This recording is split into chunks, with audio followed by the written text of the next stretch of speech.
Non, monseigneur, je suis pasteur dans mon église.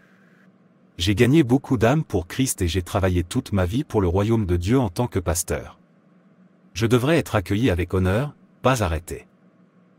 Le royaume de Dieu n'est pas fait pour les pasteurs, les épouses, les fils ou les filles de pasteurs. Le royaume de Dieu n'est pas fait pour les ouvriers de l'Église. Le royaume de Dieu n'est pas fait pour les évangélistes, les prédicateurs, les chorales ou les guerriers de la prière. Le royaume de Dieu est fait pour ceux qui font et obéissent à la volonté de Dieu, et vous n'en faites pas partie. J'ai été humilié, battu, moqué et finalement crucifié. Où sont les gens pour qui je meurs? Où sont-elles? Ma mort devrait-elle être vaine? Ai-je sacrifié sans raison? Pourquoi est-ce que ma maison est en feu et que tu étais occupé à chasser les rats? Oh, je viens bientôt. Je viens bientôt et ma récompense est avec moi. Je le donnerai à chacun selon son travail. Mais j'ai peur que les gens pour qui je suis mort ne soient pas prêts à me recevoir. Ils ne sont pas prêts, et c'est vous, que j'ai fait berger de mes brebis, qui avez fait en sorte qu'il en soit ainsi. Quoi? Amen. Frères, il n'est pas nécessaire de vous dire que tout peut arriver à tout moment. Alors préparez-vous pour que personne ne soit pris au dépourvu. S'il y a quelque chose dans votre chemin qui n'est pas juste aux yeux de Dieu, corrigez-le maintenant. Si vous êtes toujours dans le péché, repentez-vous et échappez à la colère de Dieu qui vient. Ce n'est qu'une mouche têtue qui suit un cadavre jusqu'à la tombe. L'Écriture s'accomplit. Par conséquent, levons-nous, soyons éveillés et soyons vigilants à tout moment, afin que, où que ce soit, à chaque fois que cela arrive, nous ne disons pas « Oh, je le voulais avant que cela n'arrive ». Frayez-vous un chemin droit devant Dieu maintenant, n'attendez pas la minute suivante. Dieu ait pitié de moi. Allez, pasteur. Il ne s'agit plus du ravissement, vous voyez ce qui se passe chaque jour. Ravissement ou pas de ravissement, la mort peut survenir à tout moment. S'il vous plaît, soyons tous prêts, c'est pourquoi Dieu nous a donné ce temps supplémentaire dans lequel nous nous trouvons actuellement. Si vous n'utilisez pas ce temps supplémentaire, ne dites pas que personne ne vous a prévenu. Nous ne sommes qu'en prolongation, et vous savez que la prolongation peut se terminer à tout moment.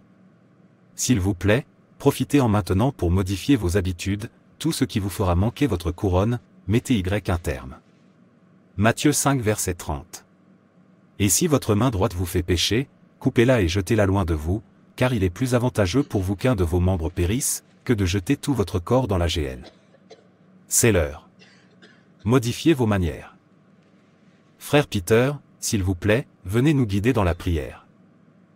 Oui, pasteur. Merci Jésus.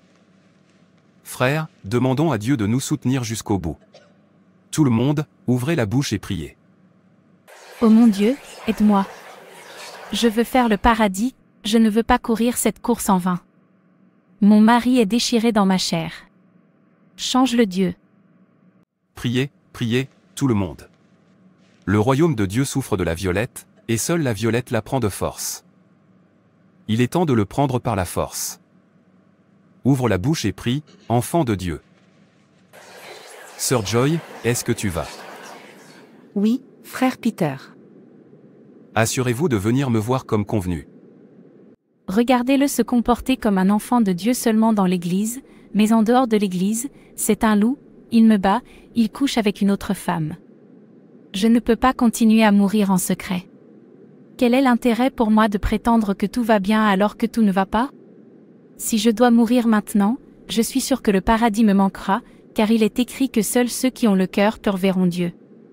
Mon cœur n'est pas pur à cause de la douleur qu'il me cause et je suis toujours en colère dans mon cœur. En fait, il est temps que je le dénonce au pasteur et que je lui fasse connaître son style de vie secret et pécheur. Madame Peter, vous avez dit que vous vouliez me voir.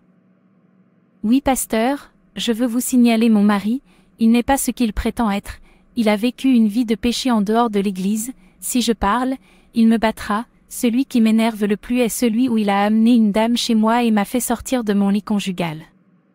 J'ai enduré tout cela et je l'ai gardé dans mon cœur, et c'est devenu un fardeau dans mon cœur. Je ne peux même pas prier, je ne peux pas louer Dieu comme je le veux parce que mon cœur n'est pas libre, j'ai mal, je fais juste comme si tout allait bien. Maintenant, j'ai peur de rater le paradis si quelque chose m'arrivait. Pasteur, s'il vous plaît, aidez-moi, faites quelque chose et parlez à mon mari. Je veux adorer Dieu. Étant libre dans mon cœur. Je veux adorer Dieu de tout mon cœur, mais avec le caractère de mon mari, je ne pense pas pouvoir le faire. Je suis surpris de votre plainte. Votre mari, frère Peter, est un bon leader. Je veux dire, il fait partie de ceux qui défendent la croissance de cette Église, et il est un ancien membre de cette Église. Êtes-vous sûr de ce que vous dites? J'en suis sûr, pasteur, il est mon mari, c'est moi qui vis avec lui, et c'est moi qui vais vous dire qui il est. Un homme peut paraître doux, mais ce n'est pas le cas. Je ne suis même pas contente de dire cela parce que je suis ce genre de femme qui déteste amener ma famille dehors, mais je ne veux pas mourir dans le péché parce que, au moment où je vous parle maintenant, mon cœur le déteste à cause de son caractère, et c'est le péché. C'est pourquoi je suis ici. S'il vous plaît, aidez-moi. Très bien, je vous ai entendu. C'est juste que je n'arrive pas à croire que frère Peter soit si mauvais en tant que vieux membre, il connaît la parole de Dieu, mais néanmoins, calme-toi et rentre chez toi. Je vais l'appeler et lui parler. Vous pouvez maintenant rentrer chez vous. Très bien, pasteur. Pouvez-vous imaginer que l'Église de Dieu soit devenue un lieu où les anciens membres sont libres du péché? Ils ne s'intéressent même pas à ce que je dis et n'essaient pas de savoir si je dis la vérité, ils s'intéressent à ce que mon mari soit un membre âgé, ils ne s'intéressent pas à la gravité du péché qu'il commet ni aux âmes qu'il détruit, ils s'intéressent à ce qu'il soit là pour le bâtiment et qu'il soit un ouvrier sous le bâtiment parce que ce que ces gens appellent l'Église est le bâtiment. Pas les âmes, donc le fait qu'ils détruisent les gens sous le bâtiment n'a plus d'importance parce qu'il est un vieux membre, donc une fois qu'une personne devient un vieux membre et rejoint un travailleur, elle est libre de vivre dans le péché d'un vieux membre et ce n'est plus un péché, mais ce qui devrait être, ce qui se passe dans la maison de Dieu. Le fondement posé par Jésus ne s'intéresse pas à la durée pendant laquelle vous êtes resté dans l'Église, il s'intéresse à votre droiture, mais maintenant, tout tourne autour des anciens membres et du tribalisme. Dans la maison de Dieu. Je pense que j'ai fait une erreur en dénonçant mon mari parce que d'après la façon dont je vois ce pasteur, il va agir comme Élie, il ne va pas lui donner la discipline dont il avait besoin. Je peux le voir dans son discours. Pasteur, vous avez dit que vous vouliez me voir. Oui, frère Pierre, votre femme est venue ici pour se plaindre de la méchanceté que vous lui portez et du fait que cela affecte sa proximité avec Dieu. Pasteur, celle-là, vous ne la connaissez pas, elle fait tout pour m'abattre, mais mon Dieu ne sera pas d'accord. Elle se plaint également que vous la battez tout le temps. Pasteur, pour être honnête avec vous, cette femme ne me respecte pas du tout, elle ne m'est pas soumise. Quand j'en parle un, elle en parle deux, et je ne peux pas me reposer dans ma propre maison. Si ce n'était pas parce que je suis une enfant dévouée de Dieu, elle m'aurait forcé à abandonner ma foi à cause de son attitude. Je comprends. Vous êtes dans cette église depuis longtemps, donc je sais qu'elle a dû vous pousser à la battre, mais s'il vous plaît, essayez de l'ignorer.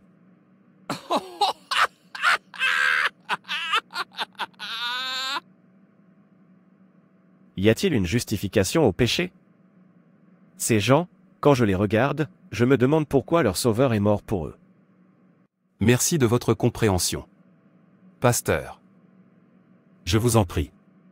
Avez-vous vérifié les nouveaux membres que nous avons reçus aujourd'hui? Oui, pasteur, ils sont environ 5, 3 dames et 2 hommes. Très bien, suivez-les, appelez frère Bill et sœur Ruth pour vous aider et ne laissez rien vous distraire. Maintenant tu peux y aller. Merci, pasteur. Cette femme ose m'amener au pasteur, à quoi pense-t-elle? Pense-t-elle que le pasteur la croira à ma place ou quoi? Ou pense-t-elle que le pasteur va me crier dessus, m'envoyer dehors ou me retirer de la direction? J'entends. Ne sait-elle pas que je suis un vieux membre de cette église? Tout ce que nous faisons est juste. Même si nous tuons les nouveaux membres qui refusent de s'incliner devant notre méchanceté, les détruisons, les combattons, bavardons à leur sujet, les critiquons et nous rassemblons contre eux, c'est juste.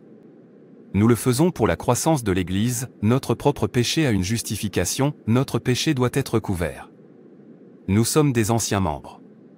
C'est ça. Mais pour le fait qu'elle ose me dénoncer, je m'en occuperai aujourd'hui. En fait, je vais doubler ce que je lui faisais. Puisqu'elle pense pouvoir dénoncer un ancien membre comme moi, elle fait une grosse erreur. Je suis un ancien membre, c'est-à-dire que je suis au-dessus des lois de la discipline et de la morale.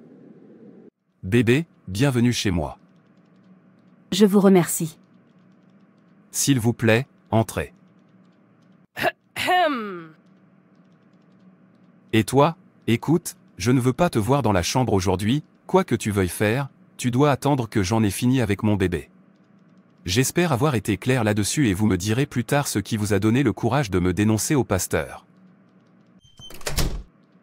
Je pensais qu'il serait rentré à la maison avec un esprit humble et honteux pour son péché secret, en s'excusant et en me promettant qu'il était un homme changé, mais ce n'est pas le cas, il est revenu à la maison double de ce qu'il était, c'est-à-dire que le pasteur ne l'a pas corrigé, il ne lui a pas fait comprendre qu'il ne devrait pas vivre dans le péché, il ne lui a pas crié dessus et n'a pas ouvert les yeux pour voir comment il détruisait son âme et celle de ceux qui le suivent. Il ne lui a pas fait comprendre qu'il n'y a aucune justification au péché, il ne lui a pas fait comprendre qu'un leader ne doit pas être trouvé dans le péché. Il ne lui a pas fait comprendre qu'un centre n'est pas un jeu. Il ne lui a pas fait comprendre que s'il entendait à nouveau quelque chose comme ça, il serait démis de ses fonctions. Si le pasteur avait fait cela, il serait revenu changer, au lieu de cela, il a cru à ses mensonges et l'a encouragé. Oh! Le péché d'un vieux membre est couvert par les dirigeants, quelle insulte à l'autel de Dieu! Pourquoi ces gens ont-ils pris Dieu et sa maison pour un terrain de jeu? Un endroit où chercher? Je me souviens que lorsque l'Esprit de Dieu résidait encore dans l'Église, tout dirigeant ou membre trouvé dans le péché à l'extérieur ou à l'intérieur de la maison de Dieu se voyait mis au second plan pendant un certain temps. La personne serait ouvertement déshonorée et son poste serait démis de ses fonctions en présence de tous. Et à cause de cela, tout dirigeant a peur du péché, mais maintenant ce n'est plus le cas. Qu'est-ce que tout ça? Pourquoi suis-je confronté à cela? Sœur Grace, quel est le problème? Mon mari est de nouveau dessus. Au moment où je vous parle, il s'occupe d'une étrange femme dans mon lit matrimonial. Mais pourquoi ne l'avez-vous pas dénoncé au pasteur? C'est un leader et il ne devrait pas vivre une vie sale. Je l'ai fait, mais la situation a empiré après que je l'ai dénoncé au pasteur, il a dû le nier ou probablement le pasteur l'a dissimulé, car c'est un ancien membre. Pourquoi devrait-il en être ainsi? Le pasteur aurait dû enquêter secrètement sur lui pour savoir si ce que vous dites est vrai ou non, et si c'est vrai, l'empêcher d'induire les autres en erreur. C'est ainsi que cela devrait être. Quand l'Église de Dieu est-elle devenue un lieu pour adorer les anciens membres? Quand l'Église de Dieu est-elle devenue un lieu où les anciens membres étaient justifiés pour leurs péchés?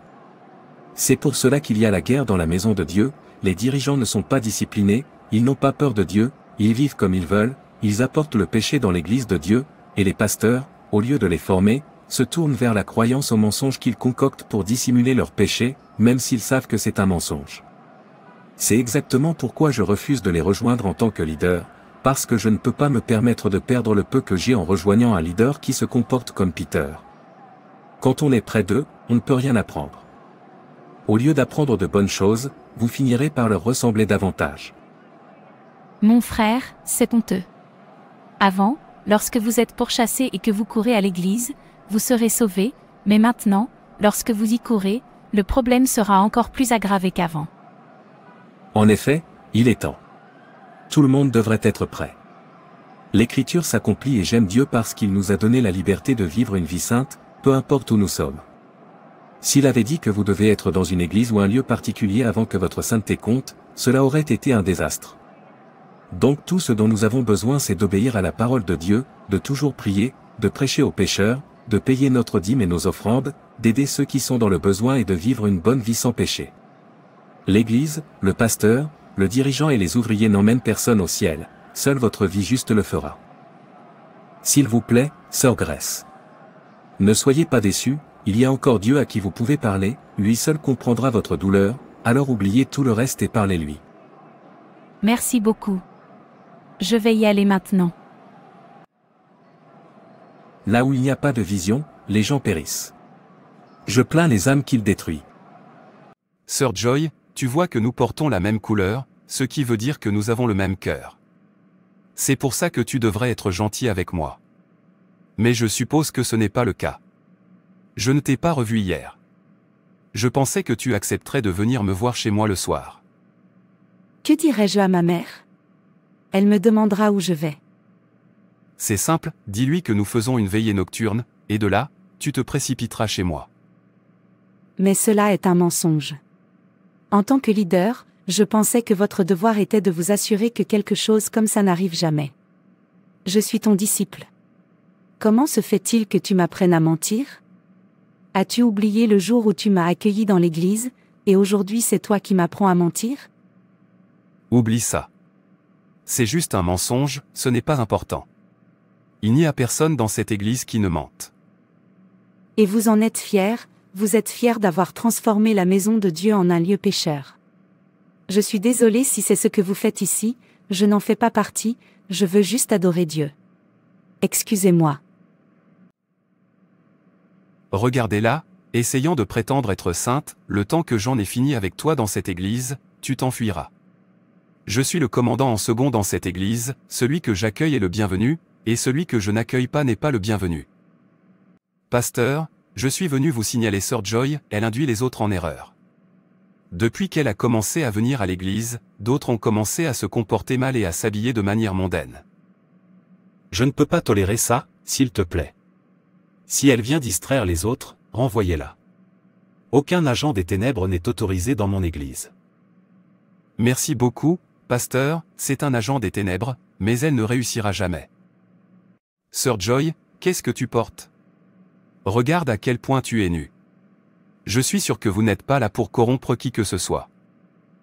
Qu'est-ce qui ne va pas avec ce que je porte?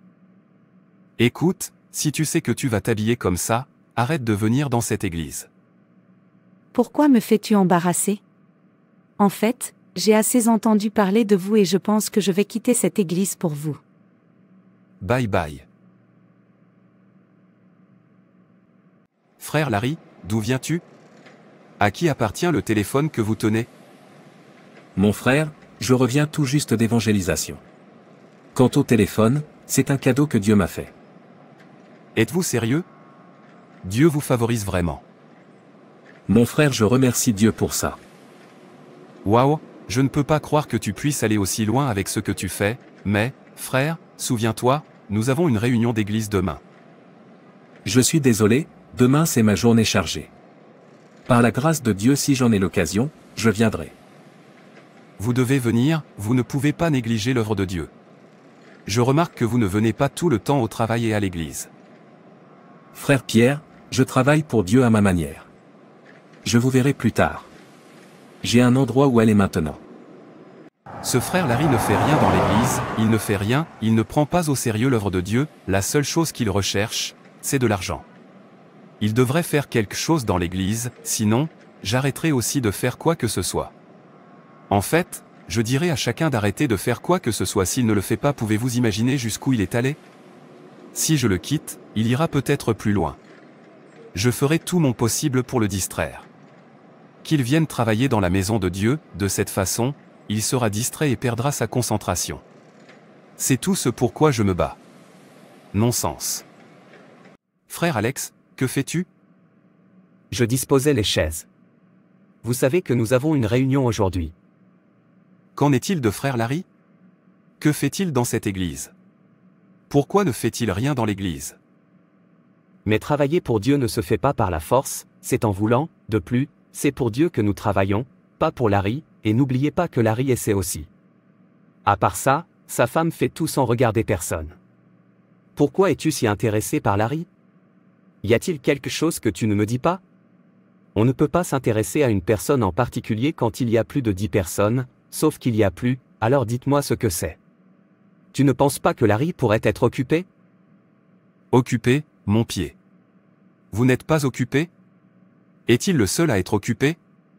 Il devrait aussi faire quelque chose dans l'église, que sa femme le fasse ou non. Qu'il s'abandonne également au travail de l'église, sinon, arrêtez de faire quoi que ce soit et laissez-le sortir. Vous ne m'avez pas répondu. Peter. Pourquoi es-tu si intéressé par Larry et pas par les autres? Ne vous souciez-vous pas aussi des autres? Ou y a-t-il quelque chose que vous essayez de réaliser? Dites-moi. Est-il obligatoire que Larry travaille comme sa femme dans l'église? La femme travaille dans l'église, cela ne devrait-il pas vous suffire? Qu'en est-il de ceux pour qui eux et leurs femmes ne font rien? Je pensais que ces personnes étaient celles auxquelles vous devriez vous intéresser pour les rapprocher de Dieu en tant qu'enfant de Dieu que vous êtes. Est-ce par force d'être un ouvrier dans l'église? Et s'il dit qu'il ne vient plus? vas-tu arrêter de venir aussi? Réponds-moi Pierre, quand est-il devenu obligatoire de prendre position dans l'Église? Quand est-il devenu par force qu'une femme et son mari doivent devenir des ouvriers dans l'Église de force? Arrêtez de me poser des questions stupides et soyez raisonnable avec moi. Si Larry sort, d'autres personnes sortiront. C'est pourquoi j'ai dit qu'il devrait porter le travail de l'Église sur sa tête. Je pense que vous avez raison, même si je ne comprends pas pourquoi un nouveau membre devient soudainement plus important qu'un ancien membre ne devrait l'être. Mais pas de problème, il devrait travailler dans l'Église. En fait, il devrait dormir là-dedans et oublier tout ce qu'il fait d'autre. Maintenant, vous voyez raison avec moi, qu'il sorte et travaille dans la maison de Dieu, s'il ne vient pas, personne ne doit faire aucun travail jusqu'à ce qu'il sorte. En fait, je ne recommencerai pas, il n'est pas le seul à être occupé. Laissez-le venir travailler. En fait, je vais lui parler. Maintenant vous comprenez. Frère Peter, tu as dit que tu voulais me parler. Oui, arrêtez de faire quoi que ce soit dans l'église. Frère Larry ne fait rien dans l'église, qu'il vienne travailler dans l'église. Mais l'œuvre de Dieu n'impose à personne. Quand le christianisme est-il devenu esclave, travailler pour Dieu devrait se faire avec bonheur et non par force, cela n'est jamais arrivé et cela ne commencera pas à arriver maintenant. Regardez ce que vous dites. Est-ce qu'il ne vient pas à l'église ici? Il doit devenir ouvrier, sinon, personne ne devrait l'être jusqu'à ce qu'il commence à faire. Peter, tu as l'air si anormal, mais il n'y a pas de problème. C'est ce que je veux entendre. Frère Larry, pourquoi n'êtes-vous pas venu à la réunion des ouvriers hier? Je suis allé travailler et à partir de là, j'ai fait mon propre travail pour Dieu. Mais vous devriez quand même devenir un ouvrier dans l'Église. Pourquoi tu ne viens pas? Vous devriez travailler pour Dieu en tant qu'enfant de Dieu. Je vous ai déjà dit que j'ai mon propre travail pour Dieu, je ne dois pas venir à l'église pour que vous sachiez que je travaille pour Dieu. Il existe de nombreuses façons de travailler pour Dieu, de plus, je viens chaque fois que j'en ai l'occasion. Néanmoins, il faut quand même venir faire le travail dans l'Église. Ainsi, lorsque vous travaillez pour Dieu en dehors de l'église, ce n'est pas un travail pour Dieu à moins que vous ne le fassiez à l'intérieur de l'église. Qui t'a appris ça? Vous voyez, ce temps est révolu où les aveugles étaient esclaves, utilisés et leur destin enterré. Et finalement, ils sont morts vides sans accomplir leur destinée, c'est un gaspillage du talent donné par Dieu. Tout le monde a un destin à accomplir.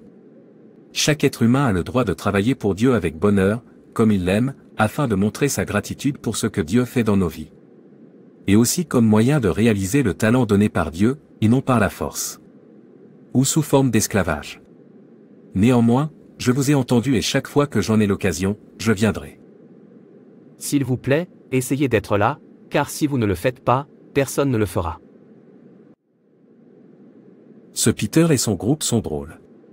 Quand l'œuvre de Dieu est-elle devenue une force à accomplir, et que je dois venir la faire, sinon personne ne le fera? Frère Pierre, pourquoi personne n'a-t-il nettoyé l'église et disposé ses chaises? Pasteur, Larry ne fait rien dans l'église, il refuse de faire quoi que ce soit, il n'y a rien qu'il veuille faire dans la maison de Dieu, il n'écoute personne, il n'aide pas du tout. Mais pourquoi fera-t-il cela? Il devrait se fixer dans l'œuvre de Dieu. Comment peut-il se dire chrétien et refuser de travailler pour Dieu? Je me le demande, pasteur. Ne t'inquiète pas, je dois lui parler. Larry, pourquoi ne fais-tu rien dans la maison de Dieu? Un enfant de Dieu doit se fixer dans l'œuvre de Dieu, ne négligez pas l'œuvre de Dieu, sauf que vous êtes un ennemi de Dieu. Non, pasteur, j'ai beaucoup de travail à faire, mais je continue à travailler dans l'église chaque fois que j'en ai l'occasion.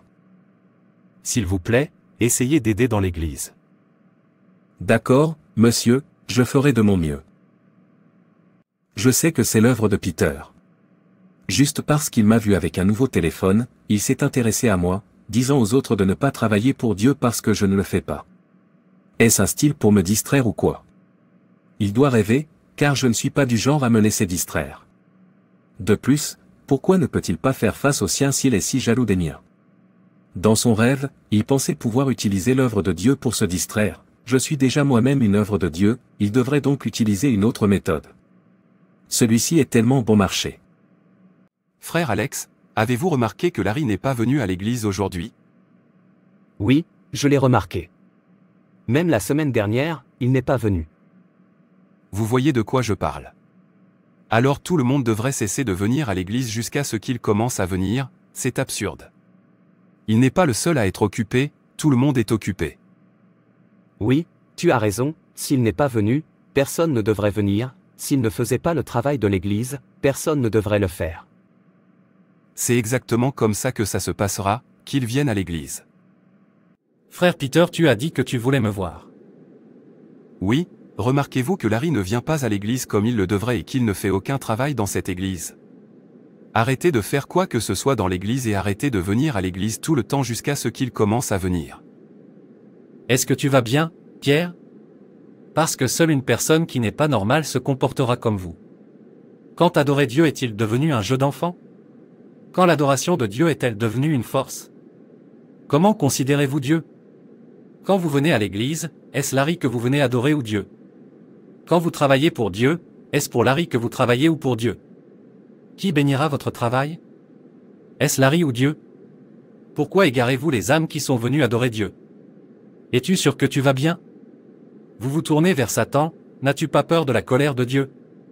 Si vous voulez vous détruire, laissez les autres tranquilles, vous continuez à envoyer beaucoup d'âmes en enfer, et pourtant vous ne voyez rien de mal dans ce que vous faites.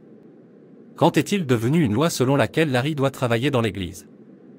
Sinon personne ne devrait travailler? Je sais que tu le fais par jalousie, mais arrête ça, sinon, votre nom sera désolé.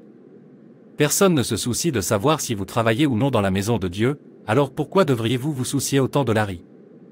Est-ce que quelqu'un vous a forcé à faire quelque chose? Quel travail faites-vous sinon bavarder, critiquer, pointer du doigt les accusés et vous plaindre tout le temps? Vous voulez me défier. Je suis un ancien membre de cette église. Ce que je dis tient debout, m'écoute ou me fait face. C'est de la folie. En quoi Pierre transforme-t-il la maison de Dieu? Il a transformé la maison de Dieu en une réunion de village, et ceux qui sont censés le corriger sont occupés à le couvrir simplement parce qu'il est un ancien membre. Alors maintenant, tout tourne autour de l'ancien membre.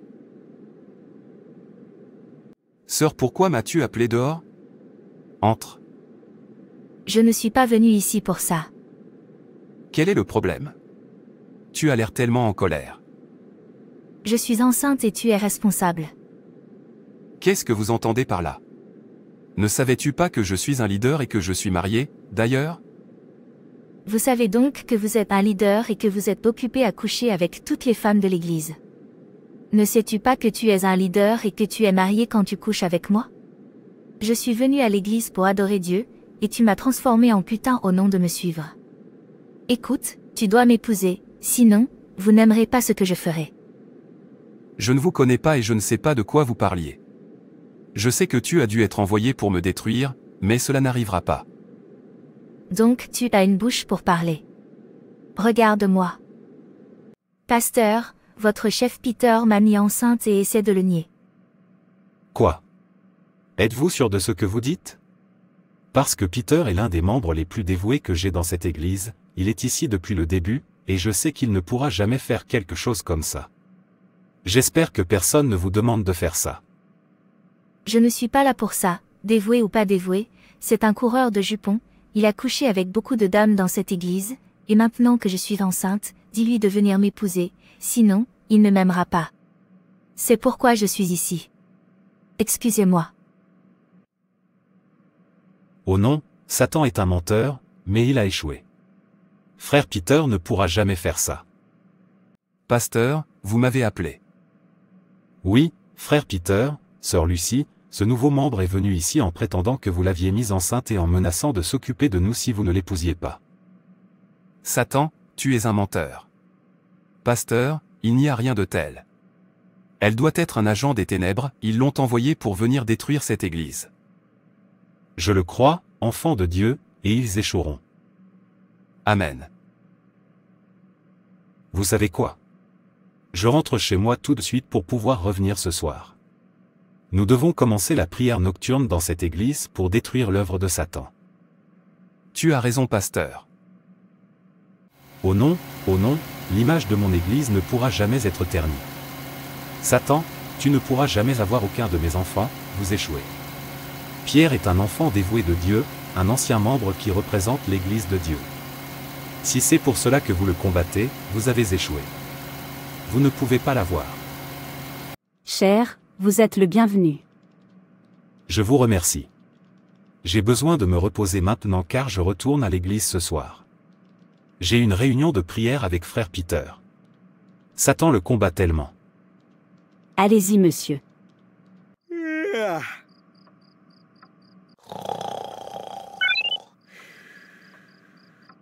Qui es-tu et que fais-tu ici? Je suis un messager, votre temps est écoulé. Quoi? Oh non, frère Pierre ne s'est pas repenti. Je pensais qu'en tant qu'ancien membre, il connaissait la vérité. Répondit-il. Qui est ma mère et qui sont mes frères? Désignant ses disciples, il dit, Voici ma mère et mes frères. Car quiconque fait la volonté de mon Père céleste est mon frère, ma sœur et ma mère. Vous devez vous assurer que les gens sous vos ordres ne s'égarent pas. Au lieu d'être un veilleur, vous devenez négligent. Je suis désolé mon Seigneur. Loin de moi, je ne te connais pas. Oh non, mon Dieu, s'il te plaît, pardonne-moi. J'ai appris ma leçon et je ne serai plus négligent. Pardonne-moi. Oh non, c'est un rêve? Est-ce ainsi que c'est la mort? J'aurais donc été en enfer si, vraiment, j'étais mort. Merci, mon Dieu, de m'avoir épargné. Louez le Seigneur. Alléluia. Frère Peter. Oui, pasteur, votre fils écoute. Grâce à l'enquête que j'ai faite, j'ai découvert que vous n'êtes pas un véritable enfant de Dieu, vous m'avez trompé, mais grâce à Dieu, aujourd'hui, mes yeux sont ouverts. Par conséquent, je suis ici pour vous retirer de votre position, vous n'êtes plus le leader de cette église jusqu'à ce que vous vous repentiez de votre péché. Quoi? Pasteur, non, vous ne pouvez pas me faire ça. Je suis un ancien membre. Le royaume de Dieu n'est pas réservé aux anciens ou aux nouveaux membres, c'est pour ceux qui sont vraiment des serviteurs de Dieu. Personne n'est autorisé à mener une vie pécheresse dans la maison de Dieu, vous devez montrer l'exemple et ne pas corrompre ceux qui sont sous vos ordres. La honte m'a couvert. Qu'est-ce que j'ai fait? J'aurais dû vivre une vie de sainteté. Fils d'homme, je t'ai établi sentinelle auprès de la maison d'Israël, écoutez donc la parole qui sort de ma bouche et avertissez-les de ma part. Êtes-vous toujours un gardien là où Dieu vous a placé, ou dormez-vous dans votre devoir? Il est temps de se réveiller, il n'y a plus de temps pour dormir en service. Le Seigneur exigeait une vie juste, pas un pasteur, un dirigeant ou un ancien membre. Et il y a une grande différence entre l'apparence de la justice et la condition réelle. Le Seigneur est juste dans toutes ses voies et saint dans toutes ses œuvres. Psaume 145, verset 17. Si vous savez qu'il est juste, sachez que quiconque pratique la justice est né de lui. Êtes-vous juste? Vous pouvez être un travailleur, un pasteur, un leader, un ancien ou un nouveau membre, et pourtant le paradis vous manque. Votre travail n'est rien s'il n'y a pas de justice en vous. Dieu est saint et nous devons être saints. Merci d'avoir regardé, et n'hésitez pas à vous abonner, à aimer et à partager. Que Dieu te bénisse. Et rappelez-vous, Jésus vous aime.